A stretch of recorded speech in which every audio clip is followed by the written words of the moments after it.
नागपूरच्या वनदेवी चौक परिसरात घडलेल्या ई-रिक्षा अपघाताचा धक्कादायक सीसीटीव्ही फुटेज आता समोर आला आहे।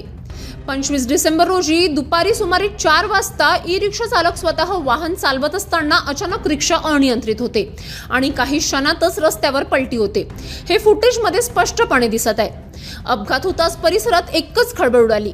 रस्त्यावरून जाणाऱ्या नागरिकांनी आपली वाहने थांबवून तात्काळ मदतीसाठी धाव घेतली। पलटलेली ई-रिक्षा उभी करून चालकाला बाहेर काढण्यात आलं।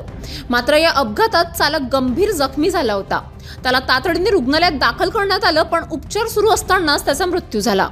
या घटनेची नोंद संबंधित पोलीस ठाण्यात करण्यात आली असून समोर आलेल्या सीसीटीव्ही फुटेजच्या आधारे अपघाताचं नेमकं कारण काय हे शोधण्याचा प्रयत्न पोलीस करत आहे। आम्ही डीओ अधिकारी असताना आम्हाला पोलीस कॉन्स्टेबल यांचा फोन आला की सर वंदे रोडवर एक अपघात झालेला आहे। जशी माहिती मिळतं आम्ही तसं आमचा स्टाफ घेऊन या ठिकाणी हजर झालो। या ठिकाणी लोकांच्या मदतीने जे मृत्यू हे होते जखमी होते त्यांना आम्ही हॉस्पिटलला पाठवलं आणि हॉस्पिटलमध्ये उपचारादरम्यान ते मरण पावले अशी माहिती मिळालेली आहे।